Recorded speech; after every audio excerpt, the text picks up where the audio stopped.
Galera, hoje eu vou mostrar para vocês o que é uma startup de verdade. Vamos lá.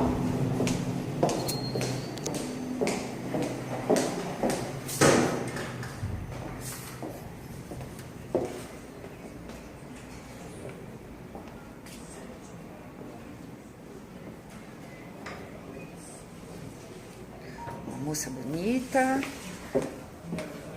banheiro chique.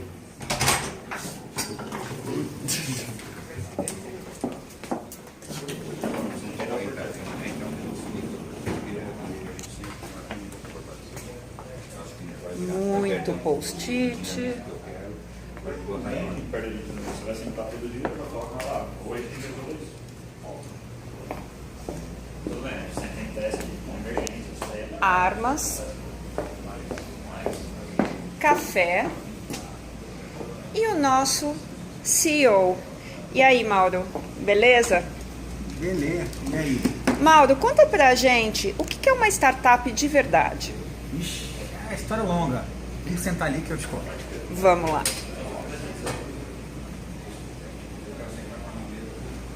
Então, o que você quer saber? Existe muita lenda, muito mito sobre o que é startup. E eu queria que você me dissesse, dentro da tua experiência, o que é uma startup de fato, né? Pegando a partir da Espuma, que é uma startup que deu certo, que está aí, né? Que está rolando. Legal, bom, eu acho que para falar de startup, você tem que entender ao longo do tempo. Porque tem várias mudanças de comportamento em épocas diferentes. Então, se você pegar, além disso, você tem que separar Brasil e o resto do mundo. São comportamentos diferentes. Para não ficar muito complicado, vamos só focar no Brasil. Então, pegando no Brasil quanto a startup, né, você tinha uma época que tinha as empresas digitais, que começou um embrião disso, mas não chamava startup ainda, porque nada mais é do que uma visão do analógico para o digital. E aí você tinha empresas de comunicação entrando nesse negócio, empresas de publicidade entrando no digital, e começa assim um embrião de uma cultura que ainda era muito forte. Existia naquela época o que chamava de incubadores ou coworking, que eram os primeiros embriões de uma comunidade com uma nova cultura de empreender. Mas ainda não era muito claro.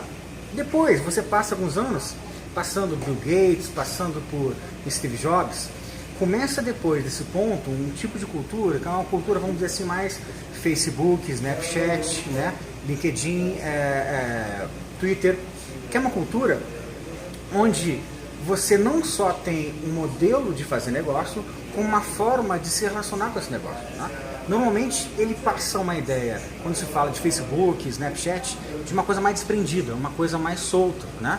Então são empreendedores que a princípio, né, no início da sua construção, tem uma visão muito mais voltada para uma realização de um negócio, para uma concretização, do que um capital em si. Isso seria uma parte mais, vamos dizer assim, romântica do processo. Foi passando o tempo e esse processo foi entrando em empresas como incubadoras, como seed capital, que são investidores pequenos, e passou a ter uma profissionalização um pouco maior disso. Passou a teorias de construção sobre isso. Então, a gente passou por uma fase de um certo profissionalização, uma certa teorização desse espaço, mas também passou por uma certa empreendedorismo de palco, começou a aparecer. Ou seja, por uma questão de tempo, né, você passa a ter 5 minutos para apresentar a tua ideia. Ou passa a ter que apresentar a tua ideia num conceito de um elevador, né, com alguns segundos expressar um conceito. Esse tipo de comportamento faz com que as empresas, o empreendedor que é mais jovem, acaba fazendo uma apresentação muito mais de palco, muito mais performance de apresentação do que de negócio em si. Mesmo porque são embriões de negócio.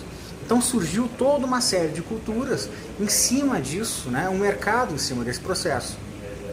A meu ver, eu acho que no Brasil, esse processo já está em questionamento, começa a aparecer uma cultura um pouco mais profissional e começa a ter uma crítica em cima desse tipo de profissionalismo ou desse tipo de startup.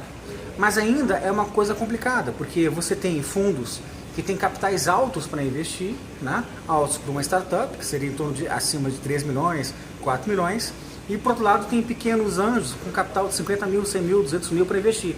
E existe um gap, um buraco, né?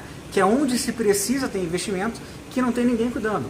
Então, eu brinco muito que muitos eventos que você vai de startup, normalmente são startups ou que estão batalhando, ou muitas delas não têm ainda um cliente, por isso tem tempo de participar dos eventos. Então é um momento de transição que eu vejo, de uma fase mais profissional para uma fase menos palco ou menos romântica.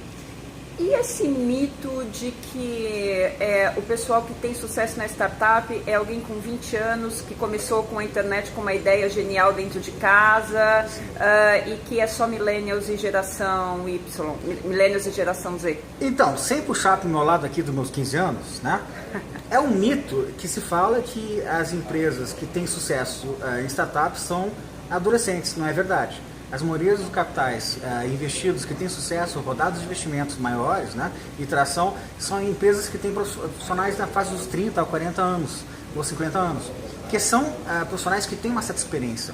Tem uma pesquisa sobre há pouco mostrando que um dos maiores problemas que tem uma startup inicialmente é o relacionamento humano. E relacionamento humano, basicamente, o que é? Relacionamento humano, quando você fala, é um convívio, uma certa grau de maturidade para lidar com conflitos internos. Normalmente o jovem não tem essa capacidade ainda. Então, muito mais do que ter uma ideia, hoje, na minha visão, é uma capacidade emocional para você lidar com os conflitos e mudar a tua empresa. Né? Nós fizemos isso várias vezes. A gente tinha uma ideia, a ideia não funcionava, não dá certo, ou a gente mudava para uma outra solução, uma outra tecnologia, ou acabava.